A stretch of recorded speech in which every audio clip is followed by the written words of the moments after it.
Good evening, everyone. It is my pleasure to welcome you to this evening's ASI Let's Grow webinar titled Farm Flock Economics.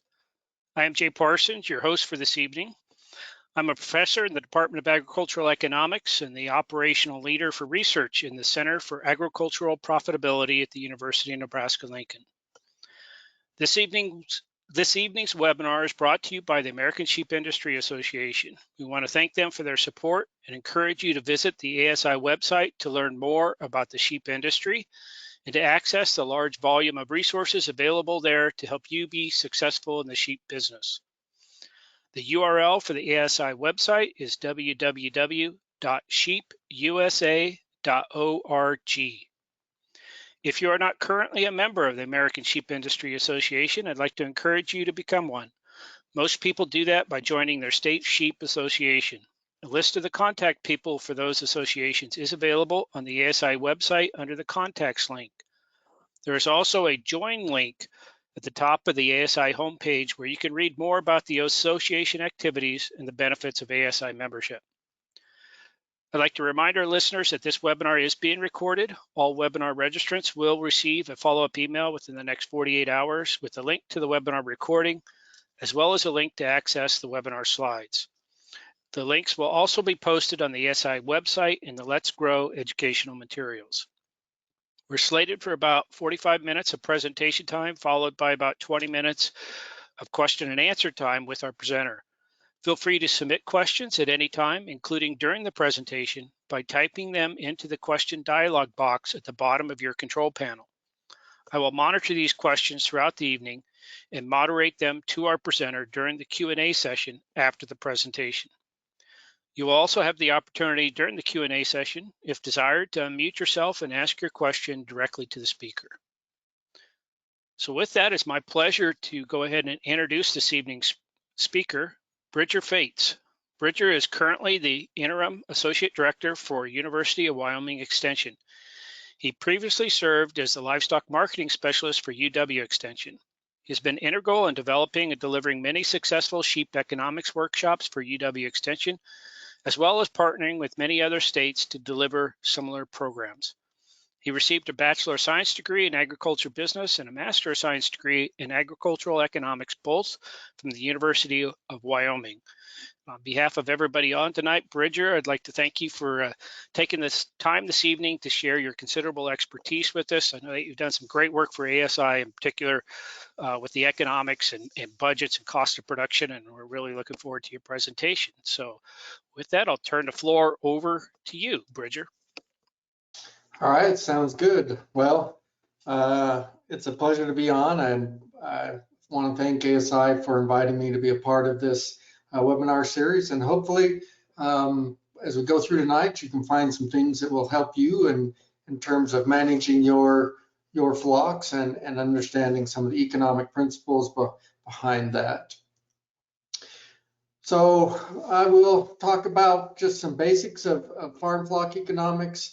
I also want to mention that in developing this webinar, Dr. Whit Stewart, who is our Extension Sheep Specialist here at UW Extension, helped me a lot on this, and we talked quite a bit about what we wanted to talk about and those sorts of things. So I want to thank Dr. Stewart for contributing to this webinar as well. A little bit of an outline for tonight's webinar. First, we're going to talk about some of the questions and barriers you might ask yourself as you're thinking about managing your flocks.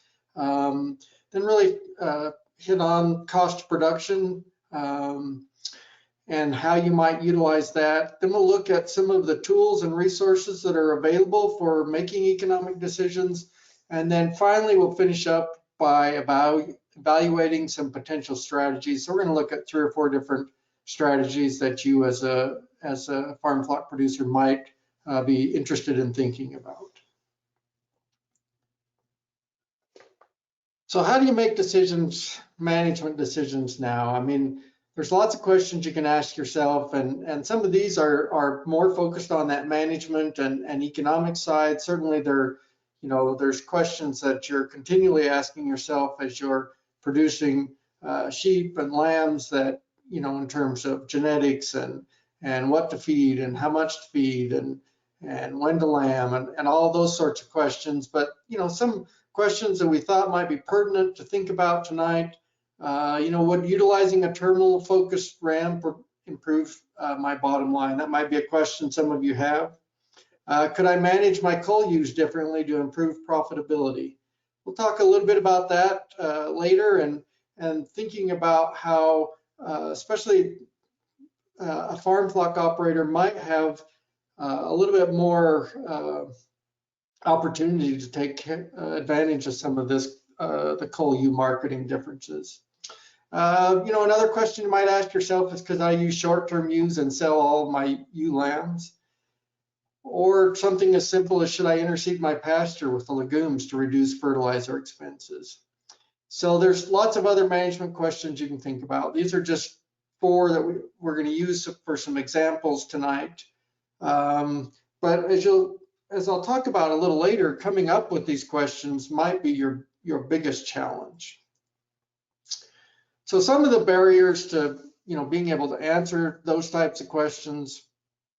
One is knowing your cost of production. So I have this baker example here. A few weeks ago, we had ordered some cinnamon rolls from a mutual friend that does that on the side. And I just asked her how much she made when she bakes on a plate of cinnamon rolls, and her answer was she had no idea. So she knew what price she was charging, but didn't necessarily know what she made. And the bad thing is, as I go around doing workshops with sheep producers, not just here in Wyoming, but really kind of all over the West, and ask similar questions, a lot of us have a similar answer. So that's a big challenge, is that we have to know our cost of production. And the way that we do that is keep records. The other important point in terms of a barrier, and that's, you really do have to keep your own records. So a lot of times you'll see research or the cost of production study that's available online at the ASI website, and I've got a link to that here in just a second. Those present average data for farms. And as I went out, I was part of the team that worked on that cost of production study for ASI. And as I went out and talked to individual ranchers and farmers and went through their budget, the one thing I learned is that the odds of you having the average farm are very small. We presented average numbers because that's what makes the most sense, but the variation between farms and ranches, even fairly close to each other, can be pretty significant. So keep in mind that those averages that you see on the cost of production study, that doesn't mean that's what your true average is. You really do have to keep your own data to understand that. And utilizing your own data will help you make better decisions. One of the big challenges that we've talked with producers about is figuring out those good questions to ask yourself can be really difficult. I gave you some 4 examples tonight, but figuring out what questions you want to ask yourself to be looking towards improvement and improving your operation is a challenge.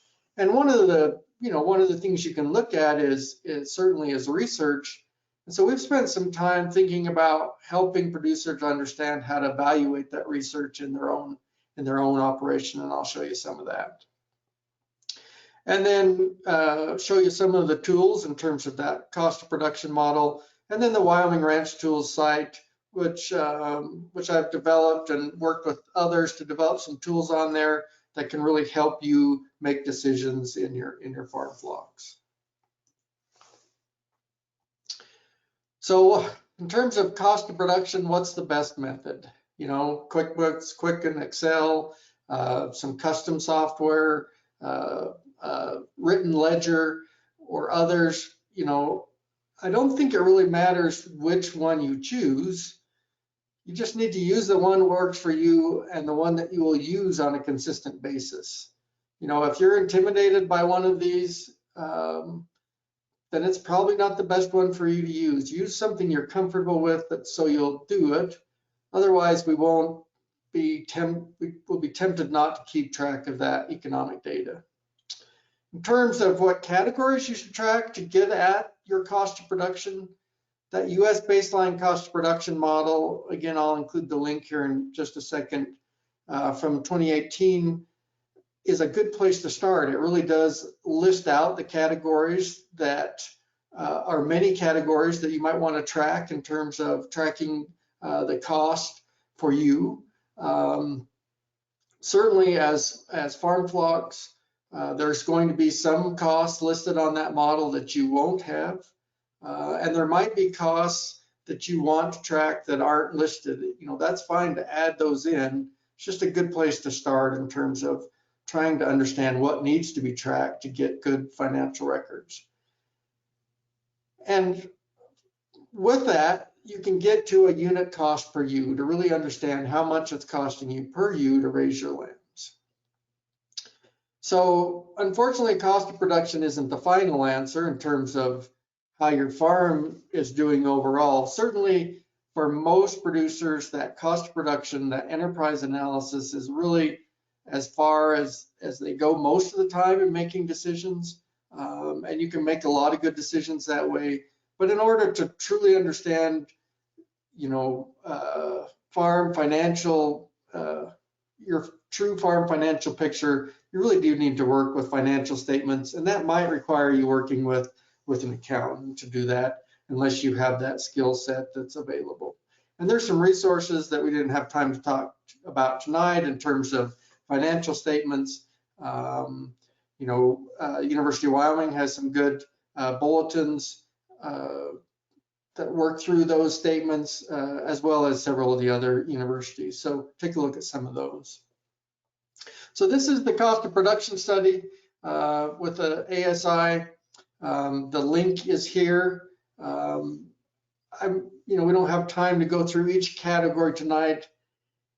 And, you know, I've talked a lot about record keeping over the years, and the thing is, there's no shortcut. There's no workaround for record keeping.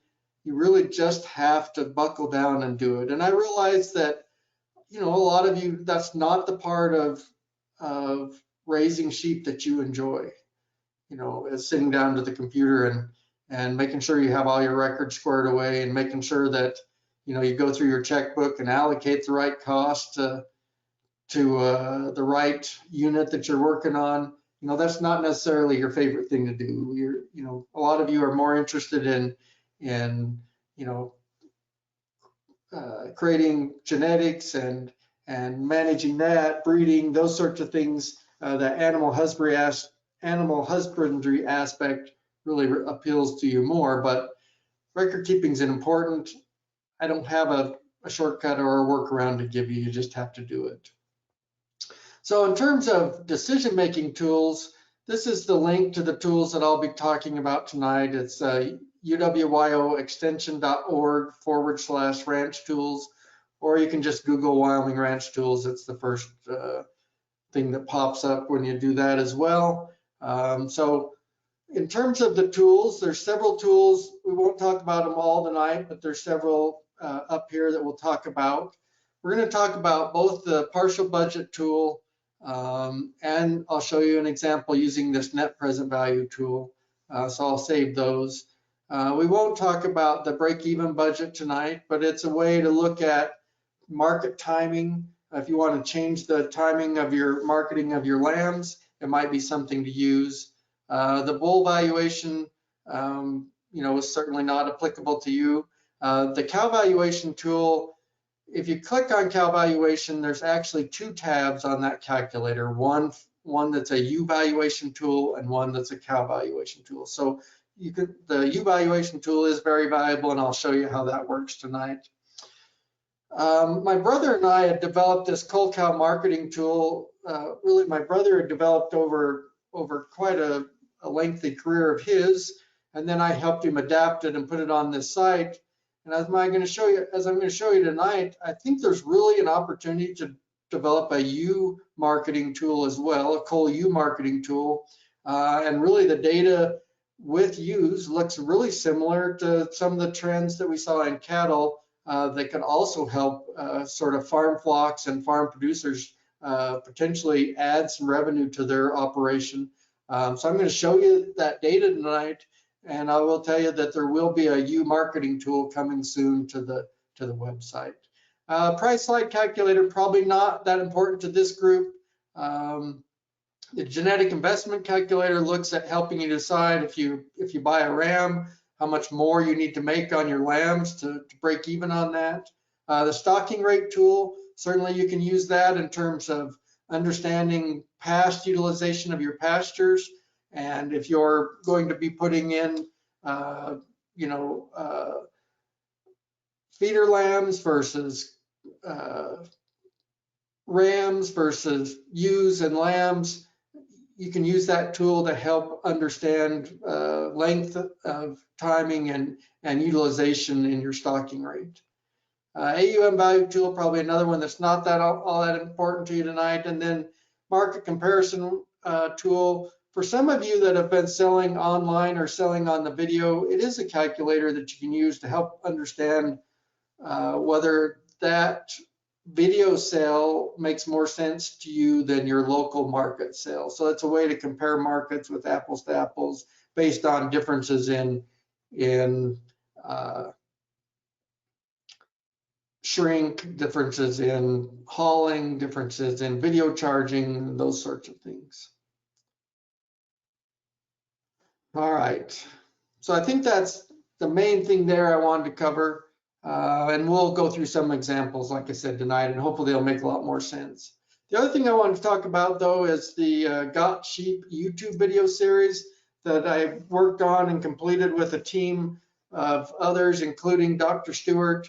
The current videos that are out there were a USDA Risk Management Agency grant-funded project, and there's several videos available that go into a little bit more detail than I can tonight, certainly because each of them is targeted at a single topic. So the first video is economic tools for sheep producers that goes over a little bit more detail and how you might use each of the tools that I just talked about. There's an essential record keeping for sheep producers that talks about that cost of production and how you might utilize that and give you some examples. There's a ewe and ram genetic considerations video, a grazing management video, a market timing for lambs video, an adding sheep to a cattle operation video. You can think about that the other way around too. The idea that there might be, some benefits of having both on an operation. So something to consider, and then managing internal parasites. So these videos are all up and available. Some upcoming videos that we're currently working on through a different grant, USDA WSARE or Western SARE grant, is really looking at this idea of evaluating research. So when researchers come out with questions that you're interested in examining on your operation, how do you tackle that research and see if it makes sense for your specific farmer or ranch? And so we've got 4 videos coming out in the next few months. So interseeding legumes, forage feeds, fecal DNA analysis, and winter feed analysis. So if you're interested in those, again, the place to find those is the Master Stockman Consulting YouTube channel, and there's the link to that down there at the bottom. These videos are all free to use and access, and really tie back to the tools we're going to talk to you about tonight. So let's go through some of those questions that I had listed, and we'll talk about them. So, the terminal RAM question: would utilizing a terminally focused RAM improve your bottom line? This is really a pretty simple use of the partial budget tool, and I'll show you how to use that. But it goes back to, if we look at Laymaster in 2002 did a project where he looked at some research and found a 5.2% boost in weaning weight and a 3.3% boost in lambing rate for using crossbred terminal rams versus, a straight bred, purebred ram scenario.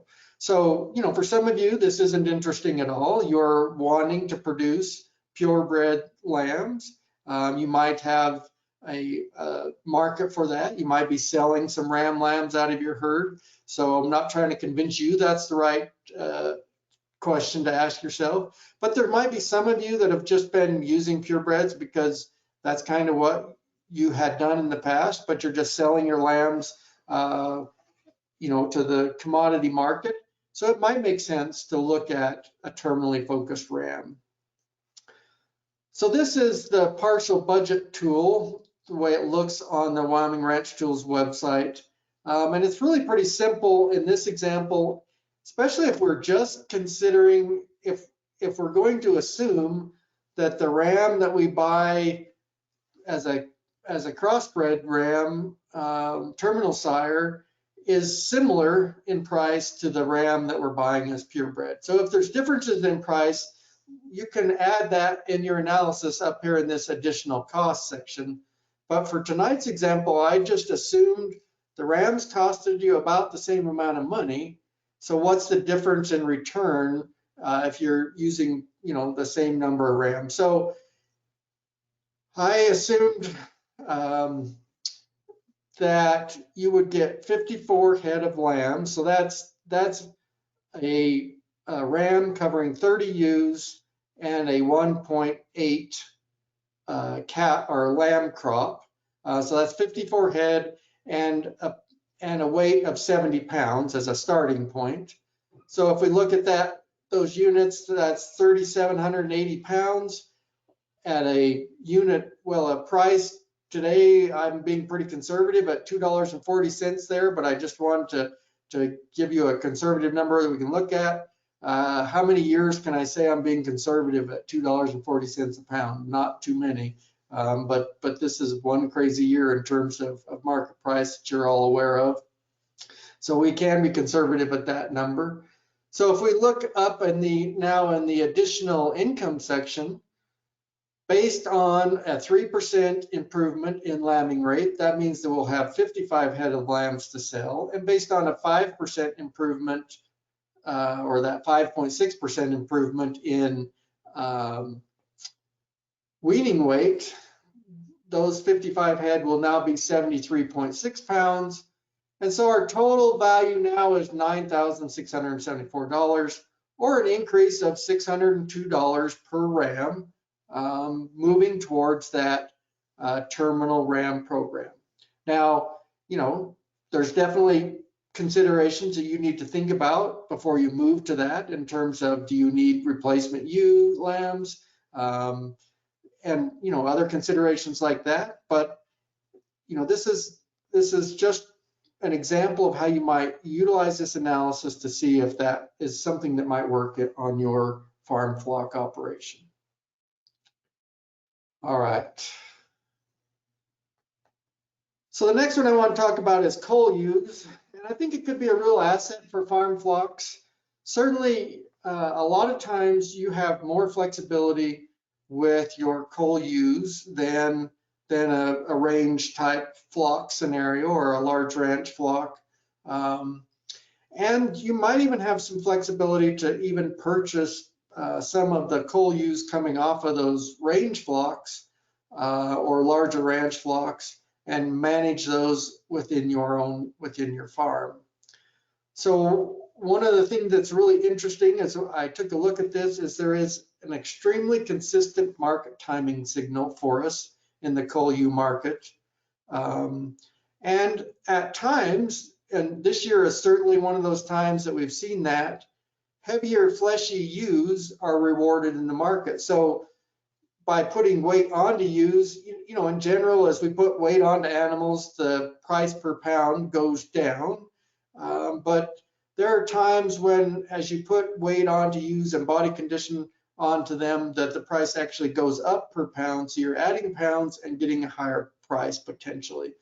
So some real economic signals to think about how you might manage some of your coal ewes.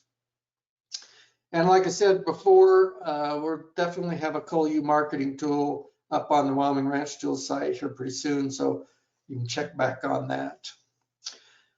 So I worked with Livestock Marketing Information Center, and we looked at the data that we had the most complete data for was the Colorado market. So this is cull ewes or seasonal estimates for slaughter ewes out of the Colorado market.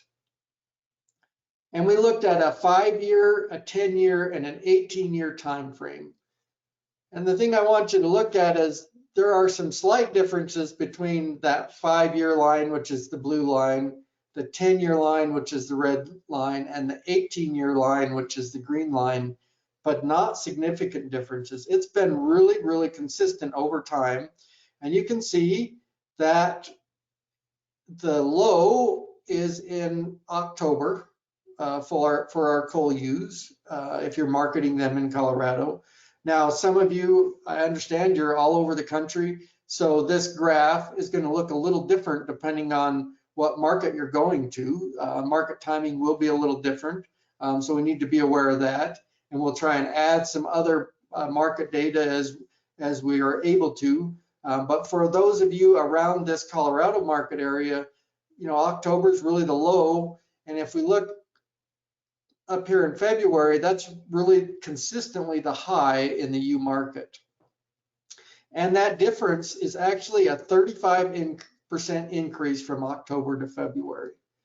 So what does that mean? Well, that means that, you know, over time, the trend would suggest that a cull ewe worth $70 a hundredweight in October would be worth $94.50 a hundredweight in February.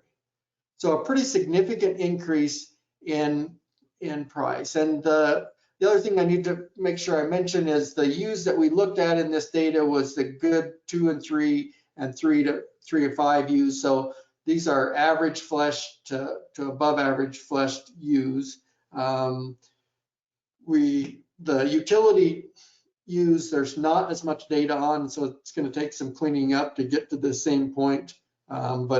But this was the set with good data, and I think it's really informative, or can be really informative to us as we think about managing our cull ewes.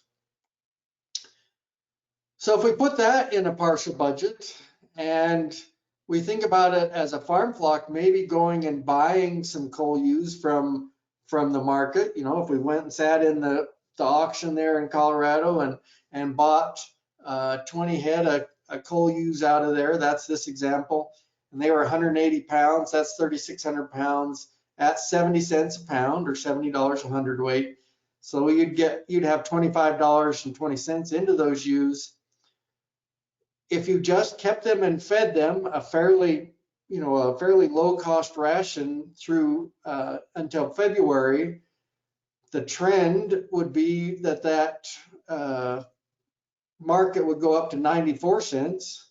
In this example, I assumed that you would have one die. You may have more or less than that, but I thought it would be good to assume that we might have one die in this venture. So as conservative, we get to a net income of $1,052 on 20 ewes.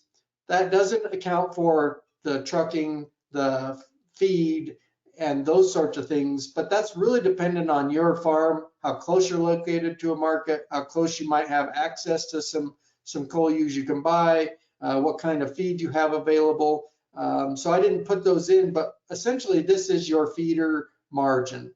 If you can feed those ewes for less than $1,000 in that time frame, it might make sense to manage them that way and market them in February instead of October in this region. And certainly one thing to keep in mind, Dr. Stewart really wanted me to point out, and that's that cull ewes, you know, especially if you buy them off a larger ranch or a range flock operation, generally in the fall and October, they're fairly stressed on feed. And so they're pretty lean, and it doesn't take much feed to get a fairly substantial compensatory gains out of cull ewes. So even, you know, a couple of weeks of good feed after you bring them off the range can really add some flesh to those ewes and improve your marketing for them. So another question that I asked that I thought, some of you may be interested in is this idea of short-term ewes. So can you buy these older ewes and just run some older ewes on your farm flock and sell all your replacement ewe lambs, either as replacement ewe lambs or just as lambs to the commodity market? Is that something that might make sense for you? Certainly, I know that a few producers are doing this. If you watch the Northern Video Auction and look at some of the prices of those old short-term ewes, it would really indicate that somebody has figured out that they can buy those short-term ewes, run them for a couple more years in a lot better farm flock situation than they were out on the range, and make a decent margin on those cull ewes. I mean, not the cull ewes, but the short-term ewes. Sorry.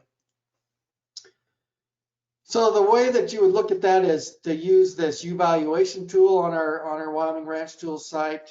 Like I said, you go out to the cow valuation tool and you can click on this ewe valuation tab. Then you enter in information in this yellow boxes. So this first one is really dependent on your operation and what is your annual cost per ewe. The better you understand that and really know that number, the better off you're going to be. If you're just guessing at that number, it can be pretty significant, because one of the most significant things in terms of how much you can afford to pay for ewes is that annual cost per ewe that it costs you to run them. So really work at that number. In this example, I had $110 in there. The sell weight of lambs, I had them in at 80 pounds. That maybe matches up to yours or not. So you need to use what you're actually seeing on your operation there in terms of sell weight of lambs. Lamb price, right now I put them in at $245 a hundredweight. Depending on where you're at and timing, you want to use as best you can estimate that lamb price. A cull ewe weight. So what are these short-term ewes going to weigh when you're ready to cull them out of your operation?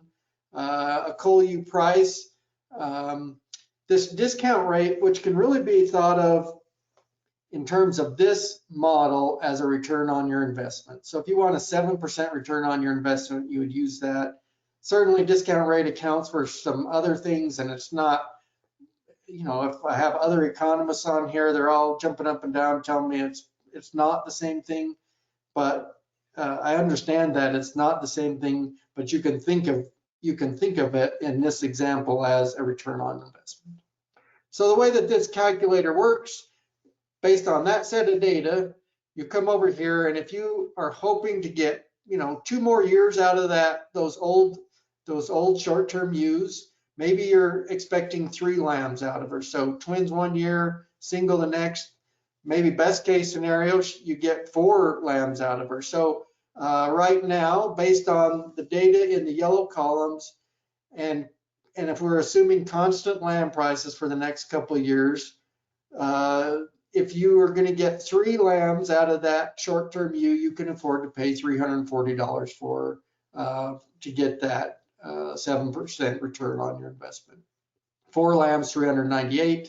Those other 2 columns is if we're assuming that market price is going to drop from that 245, 5% per year, then we would look at that first column. If we think market price is on the upward trend, 5% per year, we would look at that last column. So this is really, you don't have to use this for short-term ewes. You could use this for young ewes too. If you're buying a young ewe that you think you can get 8 lambs out of in her lifetime, she might be worth as much as $595 to you right now, if all of these numbers over here in this yellow box are accurate to your operation. Like I said, certainly you need to work and make sure that those numbers are accurate to your operation. All right, I think this is the last example, just a simple example of interseeding. Might it make sense on some of your farm flock operations to interseed your pastures with some legumes? certainly there are benefits in terms of feed quality by adding in some legumes. Typically, they have a little higher protein content, but also the idea of interseeding some of your pastures with legumes is that you can increase or decrease the amount of fertilizer costs by increasing production from these legumes, and legumes fix atmospheric nitrogen into the soil that can be utilized by your grasses in your pasture.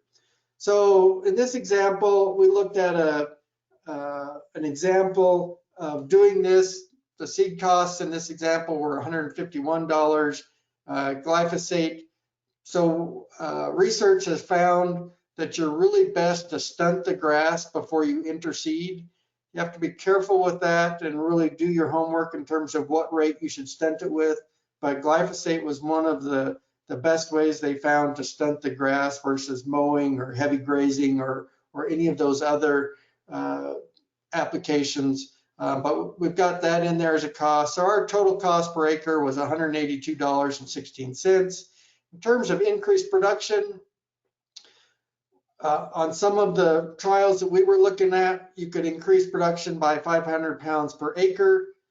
If you looked at a 10-year average hay price for that other or grass hay of $180, and then you would also save $60 in annual fertilizer costs. So that's a $240 increase with $182 of expenses.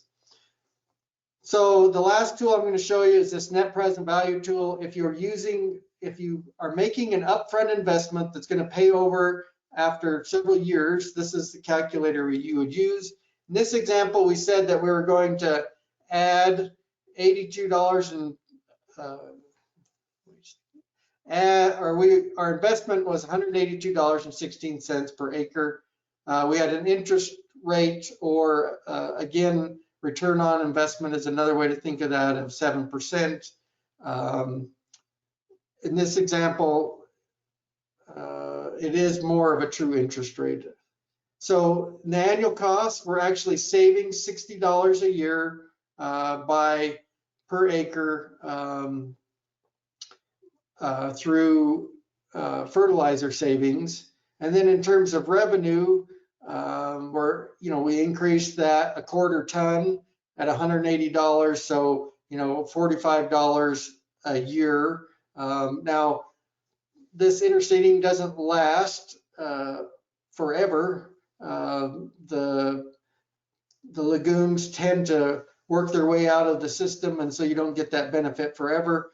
But as you can see in this example, we had a 5-year positive net present value of $214 per acre. So that means after covering the interest cost of 7%, you still had $214 per acre above that after 5 years. After 10 years, that was $520, and really a break-even year of 3 years on this interseeding example.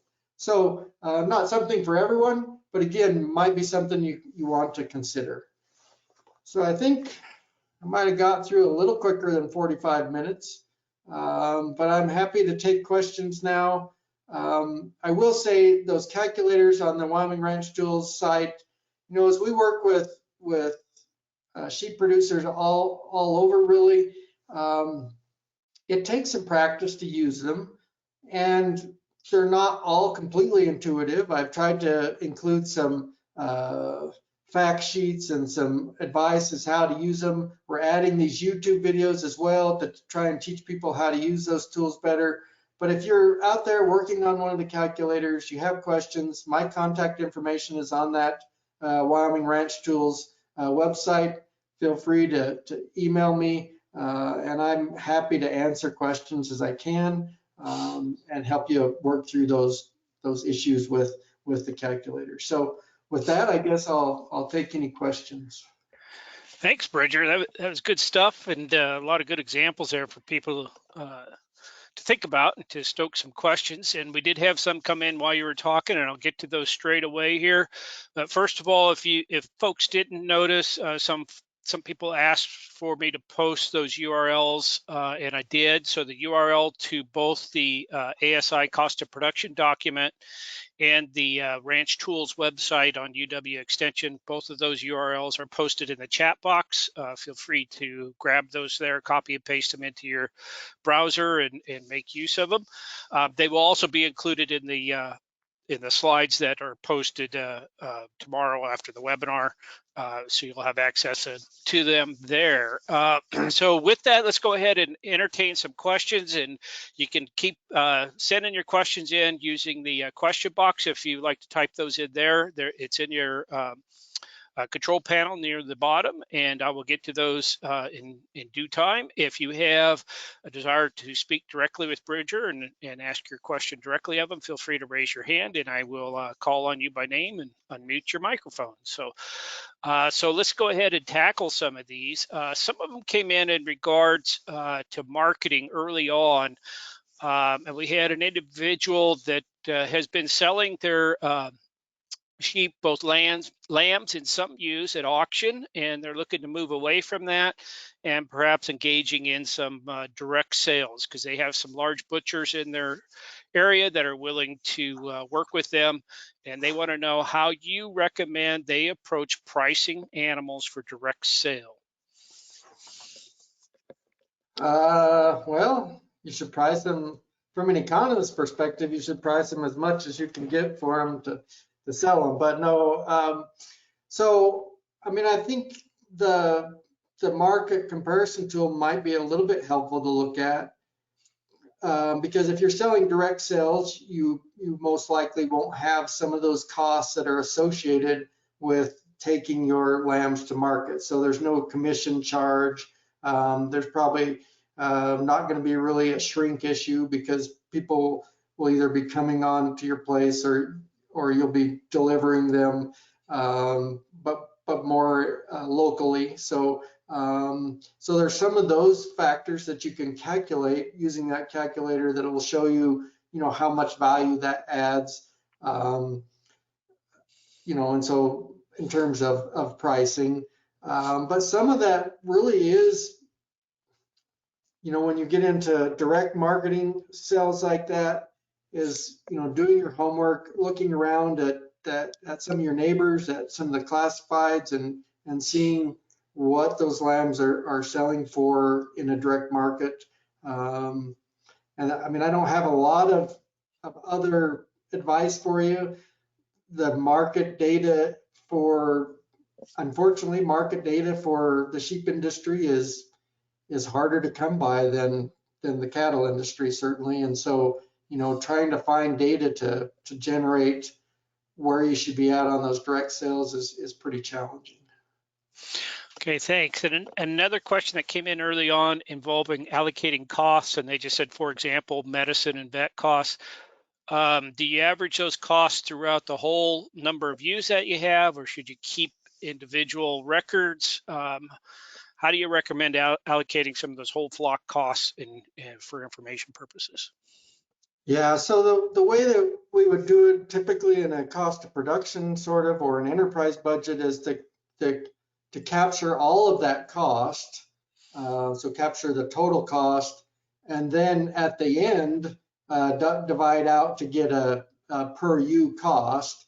But if your vet costs are $500 for the year, put the total $500 in there, and then also divide it by the number of ewes, so you have a per ewe vet cost, and then at the end you'll have a per ewe total cost as well. So really both, you want to keep track of the total amount and then divide that out by the number of ewes to get your per ewe cost for each of those categories as well. Very good. And somebody asked, is there a fiber-focused economic budget tool out there? A fiber-focused economic budget tool? Well, not that I'm aware of specifically. Definitely some of those tools on my website, or certainly other, partial budgeting is not I mean, it's a calculator that's on our website, but it's not, I don't have any sort of claim to fame on the partial budget. That's widely used, but it's a tool that you can use to make fiber decisions as well. And looking at trade-offs between fiber and meat production and those sorts of things, a partial budget tool would be a good tool to make those. But specific fiber-focused tools, I'm not aware of any. If others are aware, I'd sure like to know, but I haven't come across any.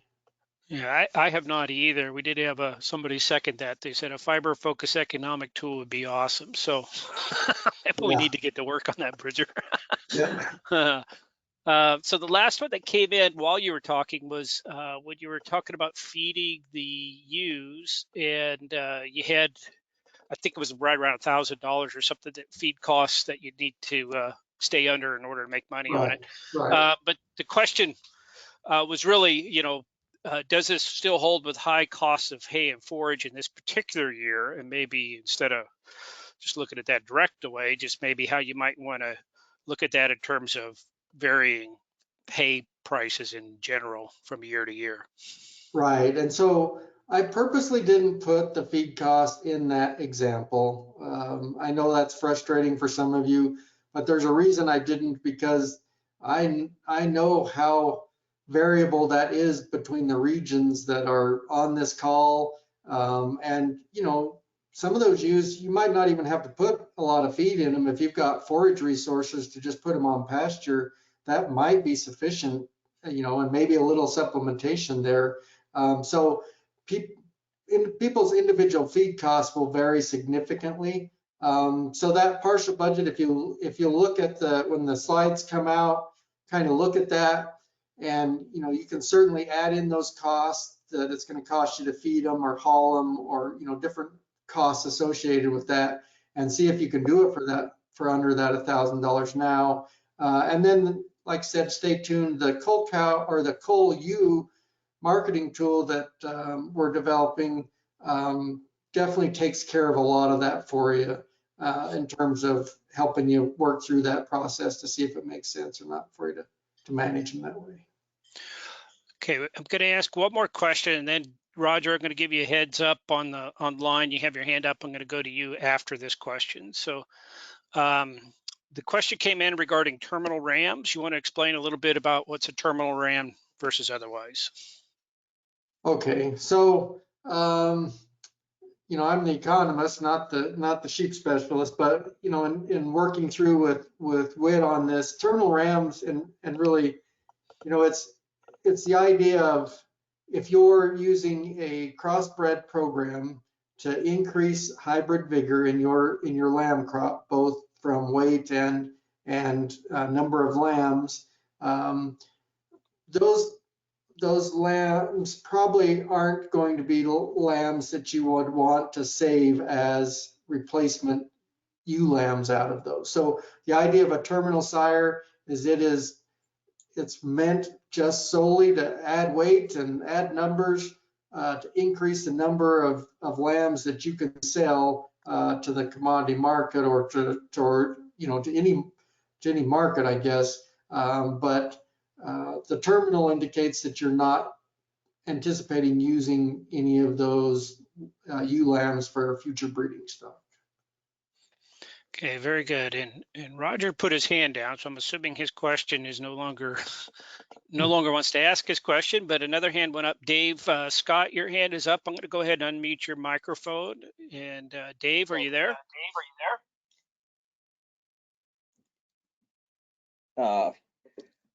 I must have hit the wrong button. I'm sorry. Okay, no problem. Okay, Sharon, you raised your head. Sharon. Oops, I cannot unmute you, Sharon. You're going to have to unmute yourself first. Okay, and we'll come back to that here in a moment. Okay, so next question that came in online was, how many lambs on average does a ewe have in their productive window? Do you have a rule of thumb that you use when you look at the value? When we've done that ewe valuation tool, I've done it in at least, I don't know, 40 or 50 different locations. And we've had that discussion. And I don't know that we've ever come to a consensus on what the average ewe is going to produce over her lifetime. I think in general, that number has come in somewhere between 6 and 8 as just the average. Certainly, we can all think of ewes that have been way over 10, but we also know of ewes that don't make it the first year, don't even get bred the first year. So those are some of the considerations to think about. I know this isn't the cattle group, but cattle, it's a known number. There's been research. It's less, or it's right at 4 calves per cow in her lifetime. So much lower than cattlemen think it should be. And I'm guessing the sheep one is probably lower than the sheep folks would think it is too. I'm guessing, somewhere around that 8 number would be sort of the maximum for an average. Okay. And somebody asked a direct question on your last example with the fertilizer savings of $60 per acre with the legumes. Was there, they basically asked how you come up with that number. So that was a research project that we were looking at. I didn't have time to go through all of that tonight. So that's one of the YouTube videos that's coming up on our channel, and we'll go through that research project in detail on how we looked at it.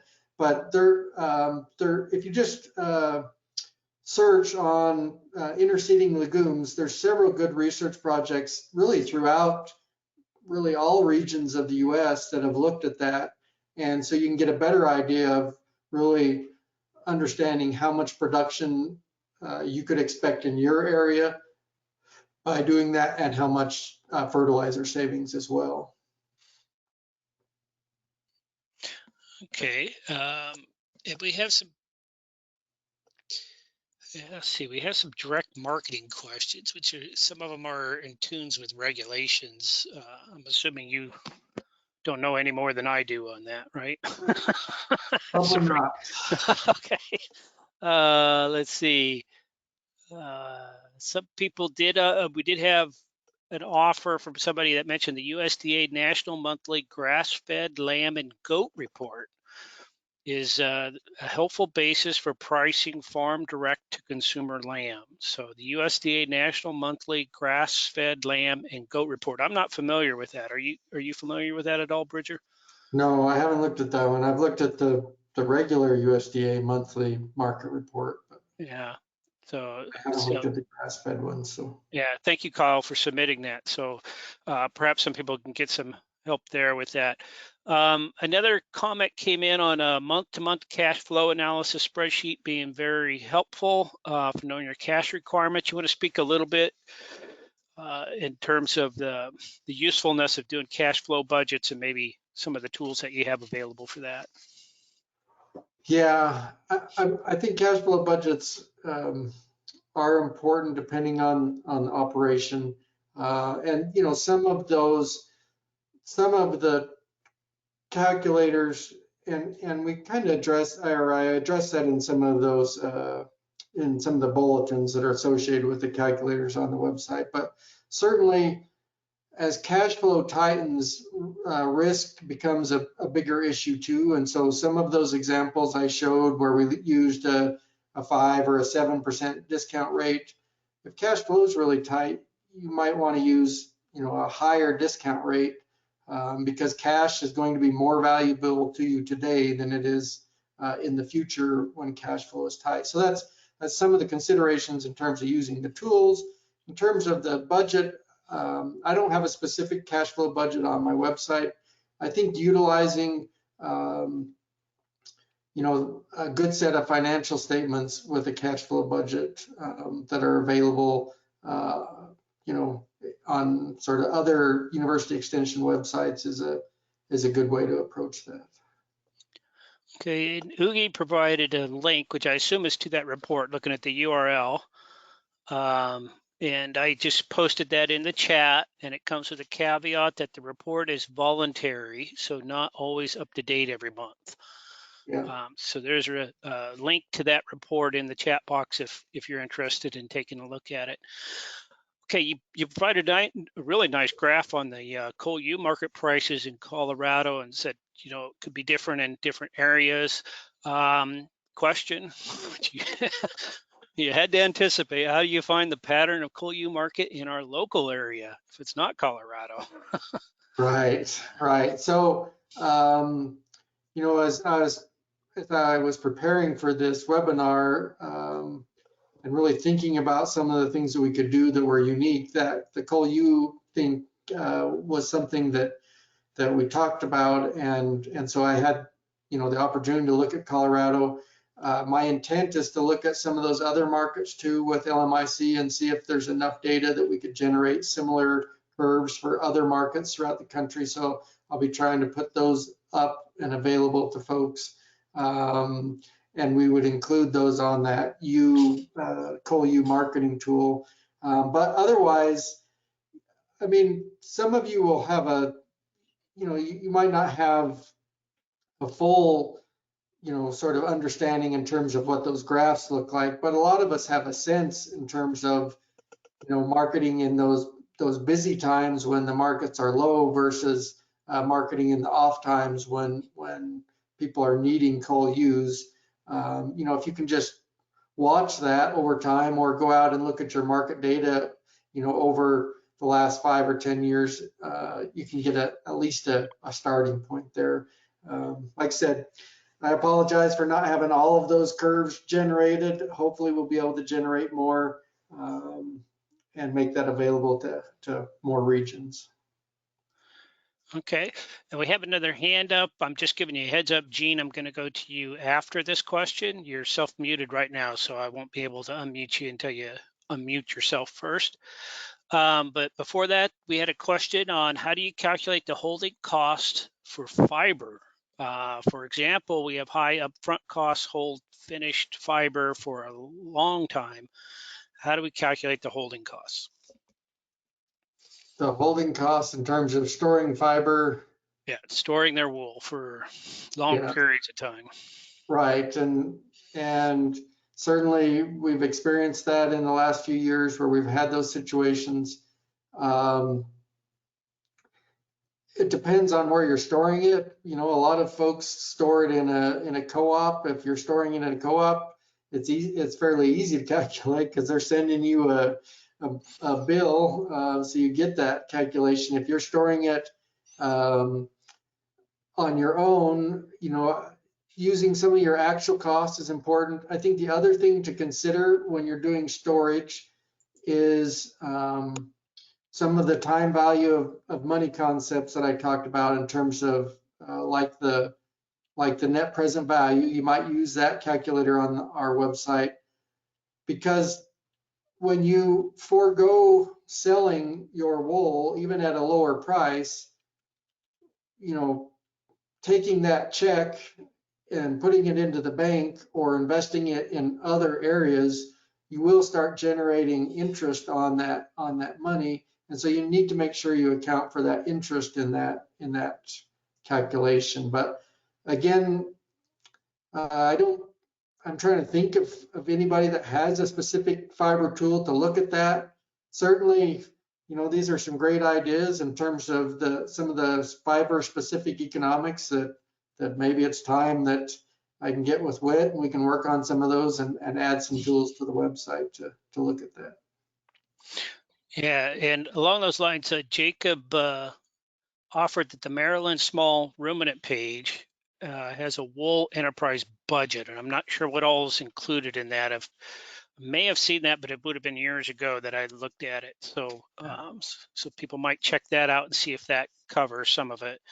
And of course, there's risk involved in storing it too. And I know a lot of times some people just allocate that specifically, and sometimes they just raise that opportunity cost interest rate as a risk factor in there. But yeah. Okay, Gene, you are next, and I think I can unmute you. So let me go ahead and do that. Gene, are you there? Yes, I am. Okay, go ahead. I have one question and then one comment. Regarding the coal U market, I'm in the West Texas region, so San Angelo's, you know, 50 miles away. So when you look at their weekly sale report, all they have is just, slaughter ewes. And then, Right. Benny breaks it down into, fleshy and then, kind of not so good. So when you say a cull, if I was to take that data, would I just use everything across the slaughter? How did y'all do it for Colorado? Did they actually have a classification that's called a cull ewe market, or do they just call it a slaughter market? Sorry, it's called slaughter. On the market report, it is slaughter, and it's slaughter ewes. But the only ones we looked at in that example were the good 2 to 3s and the good 3 to 5. So average fleshy and then a little above average fleshy in terms of the 3 to 5. So if I was going, you could, but definitely look at that slaughter. San Angelo probably will be a market that I would definitely, I think we would have enough data that would be able to calculate a similar graph on with LMIC. So I'm hopeful to be able to do that here in the near term. Yeah, I mean, San Angelo publishes every week except for 2 weeks out of the year, so that they're not open. So you should have good data there. The other one, when I posted the month-to-month cash flow analysis, I'm not sure that your version of the cash flow and my version of cash flow are the same, but when I used to have to do a line of credit with the bank, an operating line, I built a cash flow analysis spreadsheet that basically started, it was just the 12 months across the top, January through December, and then what was the cash balance at the beginning of the month, and then all of my income, all of my expenses, and then the cash balance at the end of the month. And then that end of the month became the beginning balance for the next month. And then you go through and you basically plug in your income, throughout the year in the different income categories.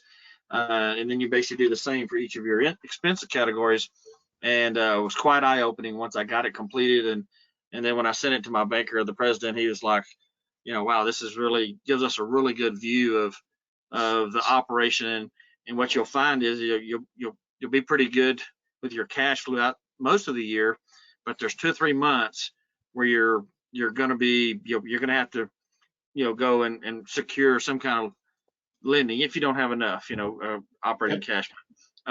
You'll have a couple of times a year where it gets really slim, or you'll need to go to the bank and say, I need 5,000, 10,000, whatever your numbers are, for 30, 60 days. So it doesn't have to be a 12-month loan that you're paying interest on the whole year. So what we did, we changed the strategy of, I need 10,000 for 60 days. And that's what I would do. And then 60 days later, I paid it off, based on the income as it came in. So that's kind of what I meant as a month-to-month cash flow analysis spreadsheet. Right.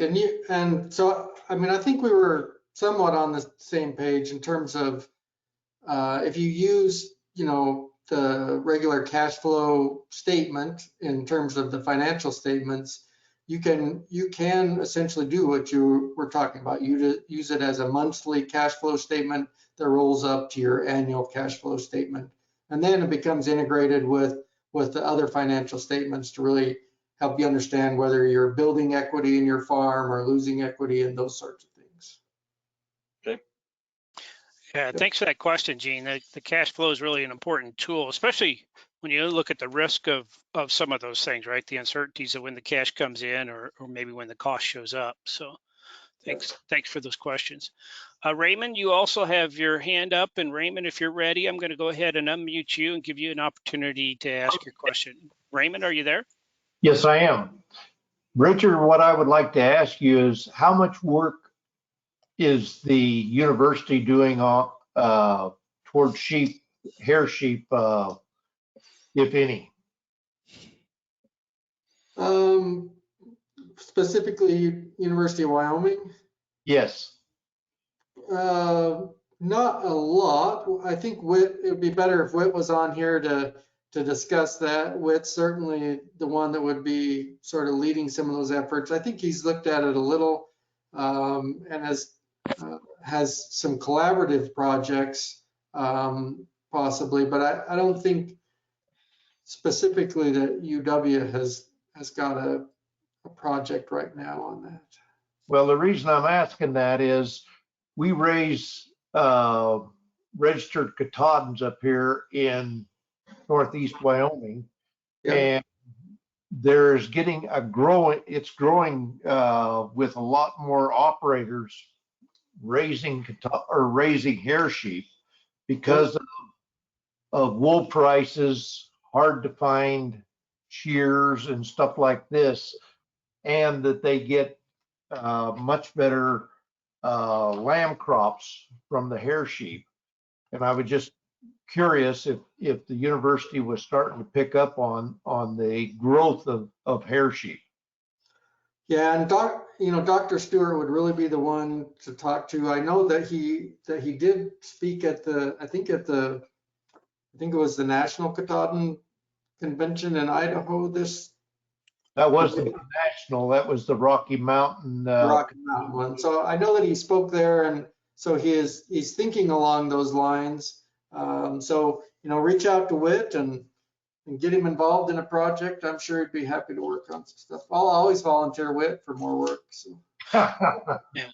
Thank you.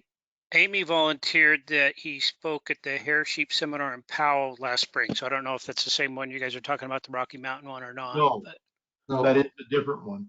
yeah, so he has done some stuff with the hair sheep. So looks like Whit's your man. Gene, you popped back up here with your hand up. I don't know if you had another question or Yeah, I was just going to make a statement. go ahead.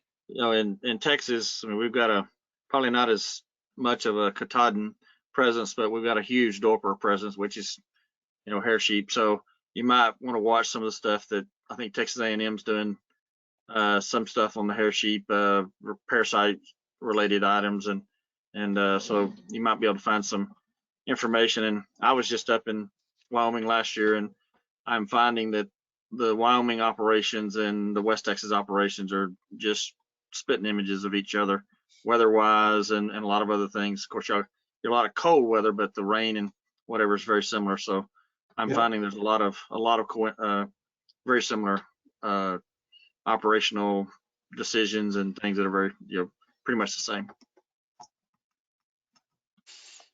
Thanks, Gene. Okay, I think we've pretty much made it through the questions here. And yeah, Amy added that Whit actually coordinated that seminar. So, okay. So yeah, Bridger, this has been a good conversation, and I really enjoyed. Oh, no, maybe not. Somebody's hand popped up, but it looks like it went back away. Really enjoyed your presentation and also the Q&A session and the conversation with folks. Of course, University of Wyoming, you and Whit are putting out some good information. There's some good stuff coming out of Texas A&M, and then the Maryland small ruminant page was mentioned again with Susan's work there in Maryland with that group. So there's a lot of good information out there and a ton of stuff left to learn. Unfortunately, we're always learning, right? Yep, we are. Yeah.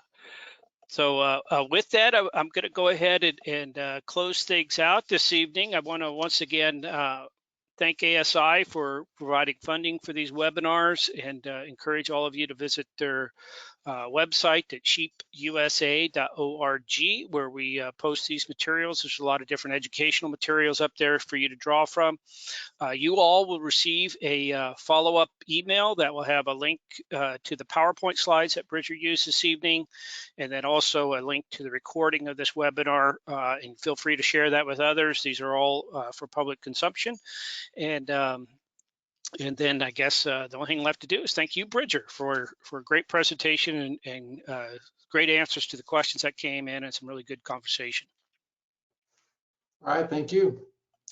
All right, everybody have a good evening, and we'll see you again next time that we have one of these ASI webinars. Should have another one coming up before the end of the year here, possibly late November or early December is the plan. So more on that to come.